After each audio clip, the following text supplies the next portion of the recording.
કેમ છો મારી યુટ્યુબ ફેમિલી? આઈ હોપ કે તમે બધા મજામાં હશો ને મજામાં જ રહેવાનું છે. અને નવી વ્લોગ ચેનલમાં તમારું સ્વાગત છે. ચેનલનું નામ છે જાનસી એનંજના ન્યૂ ગુજરાતી ચેનલ. હવે નવી ચેનલ કેમ કરવી પડી એ પણ હું તમને આગળના વ્લોગમાં જણાવીશ. અને અત્યારે અમે તૈયાર થઈ રહ્યા છીએ તારાપુર જવા માટે, કેમ કે ત્યાં શ્રી વિશ્વકર્મા દાદાના મંદિરની પ્રાણ પ્રતિષ્ઠા ચાલી રહી છે એટલા માટે. અને આજે બીજો દિવસ છે એટલે કે આજે 9 ફેબ્રુઆરી છે. તો 8 ફેબ્રુઆરી અમે નહોતા ગયા અને અત્યારે અમે તૈયાર થઈ ગયા છે. ને ગુજરાતી સાડી પહેરવામાં છે ને મને બહુ જ પ્રોબ્લેમ થાય છે, એની પાટલી જ નથી આવતી.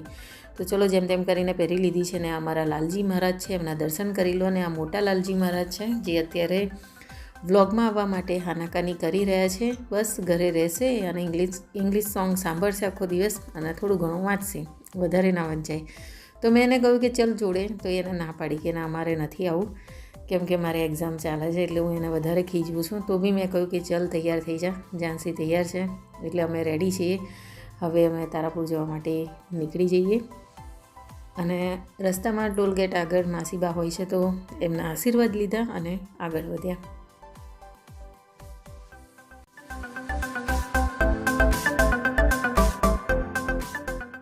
તો ગાડીમાં જાનસી એ રીતના સૂઈ ગઈ છે કે જાણે કેટલી ઊંઘ, એટલે કે કેટલાય જન્મની ઊંઘ એની બાકી હોય. એને ખબર જ નથી કે તારાપુર ચોકડી આવી ગઈ છે.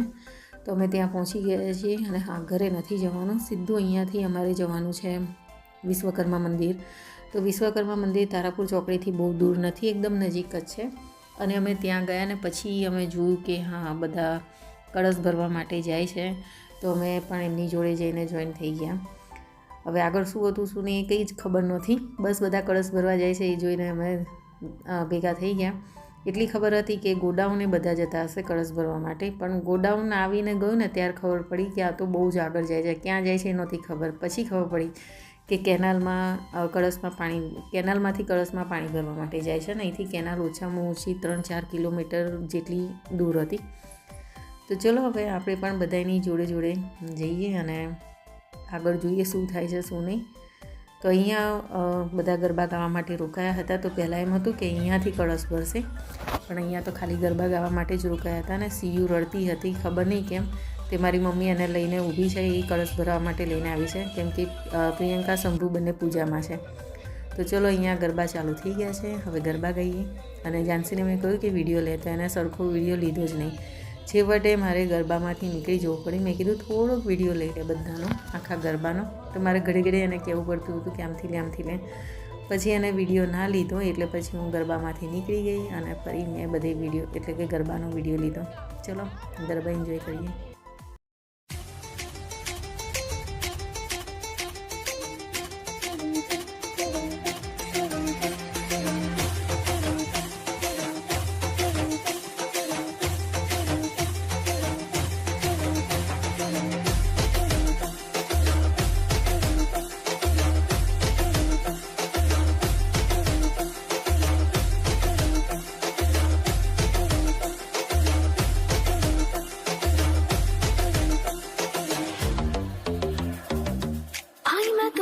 नजारों के अनजाने के जहां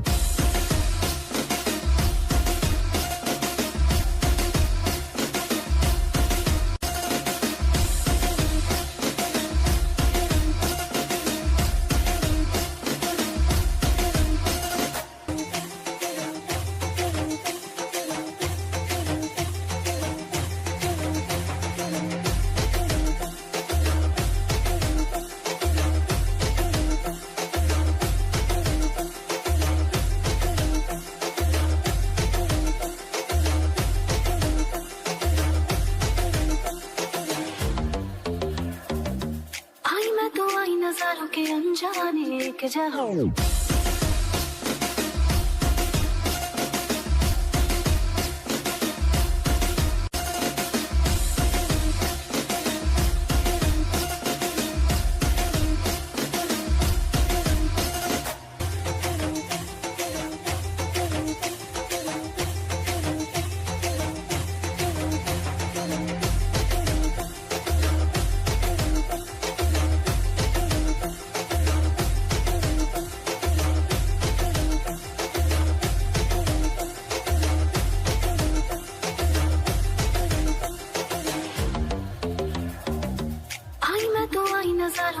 अनजाने के जहाँ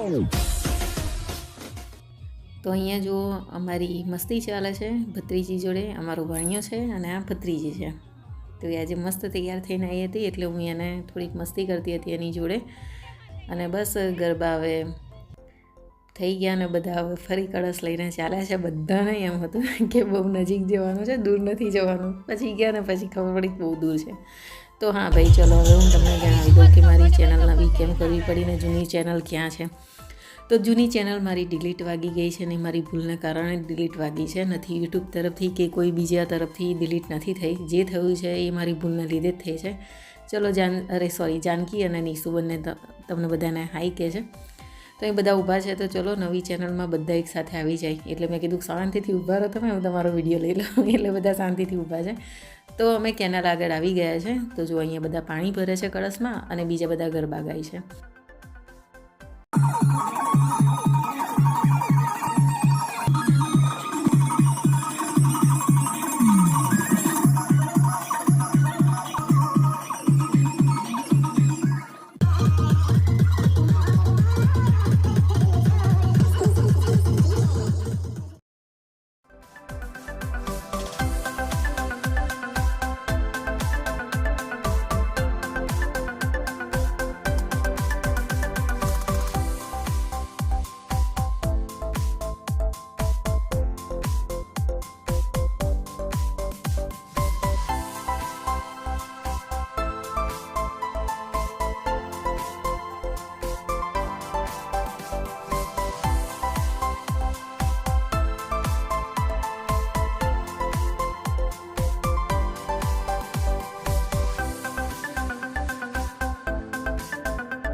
स्वाहा ओम अनंत शक्तिभूताय स्वाहा हरि ओम अनंत सूक्ष्माय स्वाहा हरि ओम निर्विकल्पाय स्वाहा हरि ओम निर्विघ्नाय स्वाहा हरि ओम निरक्षराय स्वाहा ओम निराकृताय स्वाहा ओम विश्वप्रथम साक्षिण्ये स्वाहा ओम निराभासाय स्वाहा ओम मूल तत्वरूपाय स्वाहा ओम विधराय स्वाहा ज्ञानपुत्राय स्वाहा ओम सूत्रात्मने स्वाहा ओम पंचवक्त्राय स्वाहा ओम श्वेतपरिपूर्णाय स्वाहा भूतपतये स्वाहा भुवनपतये स्वाहा प्रतिपतये स्वाहा हंसवाहनाय स्वाहा गुणवल्लभाय स्वाहा विश्वव्यापिने स्वाहा विश्वाधिपते. તો મંદિરે પૂજા વિધિ ચાલી રહી છે અને અમે પ્રસાદ લઈને ફરી ઘરે ગયા. કેમ કે મને બહુ જ માથું દુખતું હતું, રહેવાતું પણ નહોતું.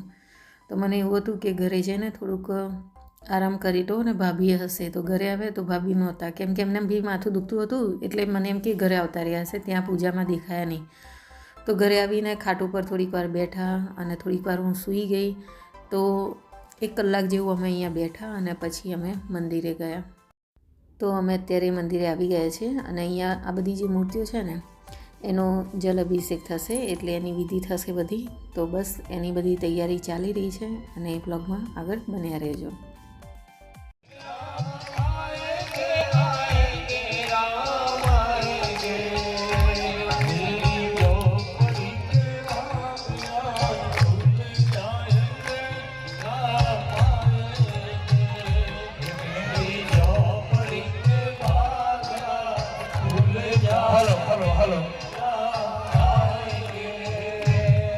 મારે યજમાન બેઠા છે ને એક તમે આવી જાઓ.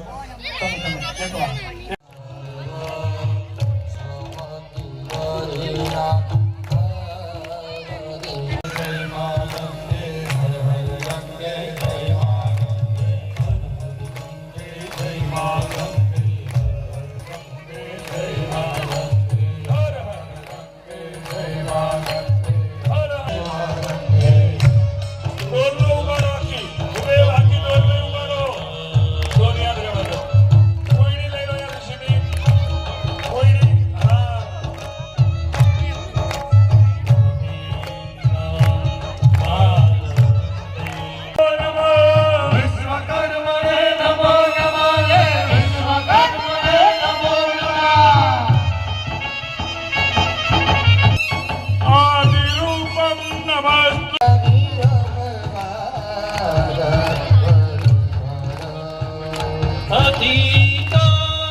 એ કેવી આમાં એવું બનતું હોય કે તમે ફલાણાના મિત્ર અને તમે ભોજન આપ્યું.